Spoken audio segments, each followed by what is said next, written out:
नमस्कार दोस्तों, mind math academy में आपका स्वागत है। आज मैं मानसिक समस्याओं को समझने के लिए एक सीरीज शुरू कर रहा हूँ ताकि आपकी हीलिंग हो। जो मैंने समझा, मैं जहाँ से गुजरा हूँ, मैं सीखा हूँ, वो मैं पेश कर रहा हूँ। तो कैसे हमारे लाइफ में मानसिक समस्या है, वो बिन बुलाए मेहमान की तरह आ जाती है और अतिथि तुम कब आओगे जाओगे जैसी कंडीशन आ जाती है, वो जाने का नाम ही नहीं ले पाती। तो कितने लेवल है इन मानसिक समस्याओं के, क्यों होती है ये मानसिक समस्या, कौन कौन सी गलतियां हम करते हैं, इसके बारे में हम जानते हैं। तो आज हमारा पार्ट 1 है जिसमें हम मानसिक समस्या को जानेंगे। मानसिक समस्या दो प्रकार की होती है, जिनमें पहली समस्या है जेनेटिक समस्या। जेनेटिक समस्या अर्थात जो हमें हमारे हमारे जो पेरेंट्स की वजह से हमें मिली है, यानी जो हमारे जीन के अंदर आई है, उसे हम जेनेटिक्स कहते हैं। जो हमारे आनुवंशिक लक्षणों में है, अर्थात हमारे खून में है, जो हमारे माता पिता है, दादा दादी है, नाना नानी है, उनसे हमारे शरीर में आई है, उनको हम जेनेटिक्स प्रॉब्लम कहते हैं या पर्सनैलिटी प्रॉब्लम कहते हैं। जैसे बचपन से ही किसी का डरना, बचपन से ही किसी का गुस्सा होना, बचपन से किसी का शक करना आदि, ये इसका जेनेटिक्स प्रॉब्लम है। इनका भी इलाज है।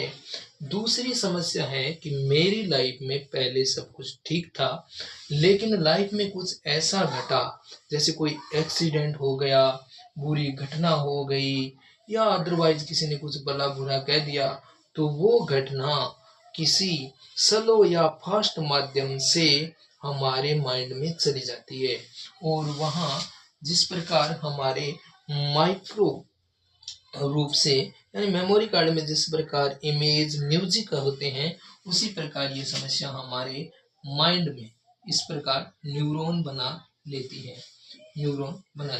उस न्यूरॉन के आधार पर ये घटनाएं 4 प्रकार की होती है, ए, बी, सी और डी। जैसे समझे कैटेगरी ए, जैसे मेरा 500 रुपये का नोट गुम हो गया, तो मुझे कितना दुख होना चाहिए? मेरी आमदनी के अनुसार, यानी 500 रुपये, 1 दिन, 2 दिन, 3 दिन अफसोस होगा, फिर मैं इसको छोड़ दूंगा, इसको लेट गो कर दूंगा कि जाने दो यार, हो गया। इसी प्रकार किसी व्यक्ति को यदि लाख, 2 लाख, 50 लाख का नुकसान हो गया, तो वो अपनी आमदनी या अपनी कैटेगरी के अनुसार दुखी होता रहेगा या बाद में इसको लेट वो कर देगा। इसी प्रकार हमारे परिवार में भी किसी की पहले डेथ हुई होगी, आज तो हम उनको याद करके इतना नहीं रोते, यानी हमारे दिमाग की प्रवृत्ति है उसको भूलना, यानी उसको लेट वो कर देना। ये तो हर लाइफ में होता रहता है, हर एक की लाइफ में होता रहता है, यानी लेट गो करना, कुछ घटना, अच्छी जिंदगी एक प्रकार की रेसिपीज टाइप सी हैं, ये चलता रहता है लाइफ में। दूसरी कैटेगरी है बी। बी में इंसान है वो लेट गो नहीं करता, वो चीज को पकड़े रखता है। यदि किसी ने उसको भला बुरा कहा है, तो उससे ने कहा मुझे क्यों कहा, बदला लेने की भावना है, या कोई डर है तो वो उस डर को पकड़े रखता है। इस प्रकार उसकी लाइफ में कुछ बुरा घट जाए तो वो कहता है कि नहीं, मेरे साथ ही ऐसा क्यों हुआ, नहीं होना चाहिए, मैं तो किसी का बुरा नहीं करता। इस प्रकार ये होता रहता है, यानी उसके दिमाग में ओवर थिंकिंग चलती रहती है। यदि उसके दिमाग में कुछ ऐसा पश्चाताप है, तो वो उसकी लाइफ पास्ट में रहेगी कि उन्होंने मेरे साथ ऐसा क्यों कहा, क्यों किया मेरे साथ। यदि कोई डर है, तो उसका दिमाग है वो फ्यूचर में रहेगा कि आने वाले दिनों में वो डर लौट के ना आ जाए, वहां जाऊंगा तो क्या होगा, इस प्रकार से। तो ये है कैटेगरी बी। बी में ओवर थिंकिंग चलती रहती है, कुछ ऐसी प्रॉब्लम है जिसका हम सॉल्यूशन ढूंढते रहते हैं। इस प्रकार category B. Category A normal व्यक्ति, यानी समस्या आई चली गई। कैटेगरी बी हमने छोड़ा नहीं, हमने उसको पकड़े रखा, ओवर थिंकिंग चलती रही। अर्थात अब है कैटेगरी सी। यहाँ उदाहरण के लिए हम अनुभव लेते हैं एक शादी का प्रोग्राम चल रहा है, वहाँ हलवाई अपनी ड्यूटी निभा रहा है, और दुल्हन है या दूल्हा है वो तैयार हो रहा है, और डेकोरेटिंग वाले, लाइटिंग वाले अपना काम संभाल रहे हैं। अदरवाइज हर व्यक्ति अपना अपना काम कर रहा है, लेकिन तभी किसी ने वहां कहा कि आग लग गई, तो सब अपना काम छोड़कर दौड़ पड़ते हैं, आग बुझाने में लग जाते हैं। सभी हाथों में बाल्टियां हैं और सभी हलवाई अपना काम छोड़ के आग बुझा रहा है। सब लाइटिंग वाले भी इधर दौड़ रहे हैं। इसी प्रकार हमारे शरीर में भी ऐसा ही होता है। जब दिमाग इसको नहीं संभाल पाता तो हमारे शरीर में जैसे आंतों का काम है भोजन को पचाना, हार्ट का काम है खून का संचरण करना, तो ये सभी अंग जिस तरह शादी में सभी लोग आग बुझाने में लगते हैं, तो उसी प्रकार हमारे अंग अपना काम करना भूल जाते हैं और उस समस्या की ओर जिस तरह हमारे इसको ऐसे समझें, जिस प्रकार हमारी आंतों का काम है भोजन को ठीक तरह से पचाना और बड़ी आंतों का काम है भोजन में पानी का शोषण करना।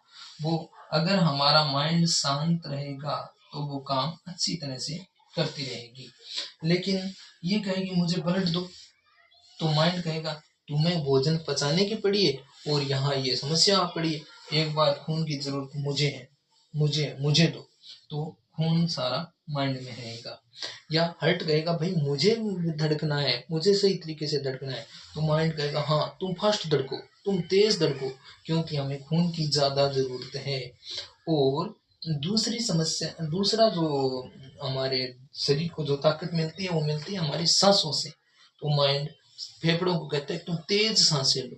तो ऐसी कंडीशन को हम फाइट एंड फ्लाइट मोड में बोलते हैं।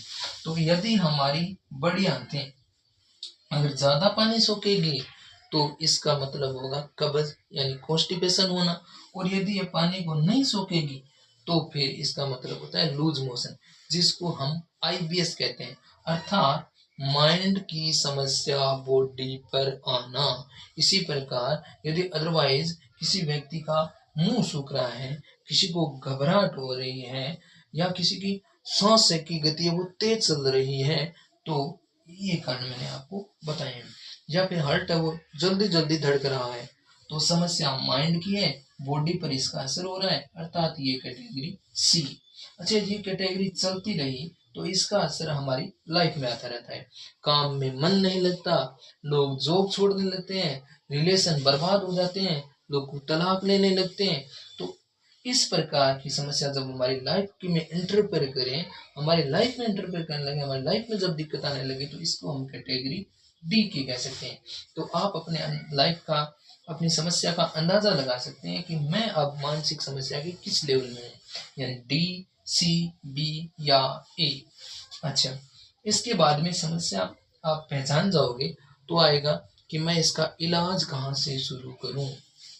तो हम भागते हैं मेडिसिन की ओर। मैं ये नहीं कहता मेडिसिन लेना बुरा है। जिस प्रकार हमारे हाथ पैर टूट जाएं या हमारे चोट लग जाए तो हम अपने स्पोर्ट के लिए लकड़ी या किसी का सहारा लेते हैं, लेकिन इसका मतलब ये नहीं होता कि वो सपोर्ट या वो सहारा हमें लाइफ टाइम के लिए लेना होता है। जिस प्रकार उदाहरण से समझें कि यदि हमारे पैर में कांटा चुभ गया, उसका दर्द का एहसास हो रहा है और हम मेडिसिन लेते हैं, तो हम दवा लगाते हैं, तो ऊपर से इस दवा को लगाते हैं, तो इससे क्या होगा कि हम ठीक हो जाएंगे, हमें दर्द का एहसास नहीं होगा, ठीक है।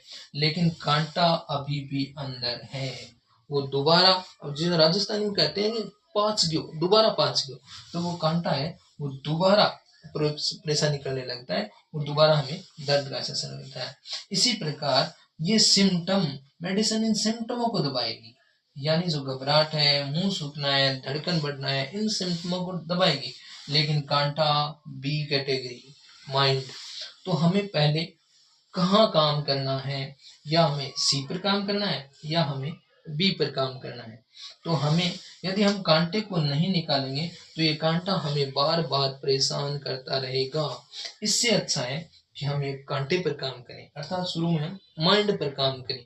इसके लिए हम कौन कौन सी गलतियां करते हैं कि हम A कैटेगरी से B कैटेगरी की ओर जाते हैं, कौन कौन सी हम समस्या या इस समस्या को हटाने के लिए क्या स्ट्रेटजी है, इसके लिए मैं क्रम से सीरीज बना रहा हूँ। जैसा मैंने सीखा वैसा, हालांकि मैं डॉक्टर नहीं हूँ, लेकिन मैंने जो लाइफ में सीखा है या मैंने किसी से कोर्स लेके सीखा है वो मैं इस सीरीज के अनुसार आपको बताता रहूँगा।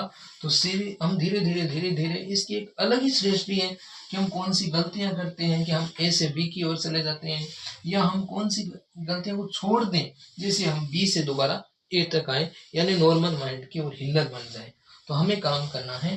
तो इसके लिए आप इस मेरे आगे आने वाले भाग में मेरे साथ मेरी यात्रा पर चलते रहें और मैं ये सीरीज लाता रहूँगा, और ताकि आपकी लाइफ को मैं रीप्रोग्राम करके, आपके दिमाग को रीप्रोग्राम करके हम साथ साथ में इससे रिकवर हो सकें। धन्यवाद।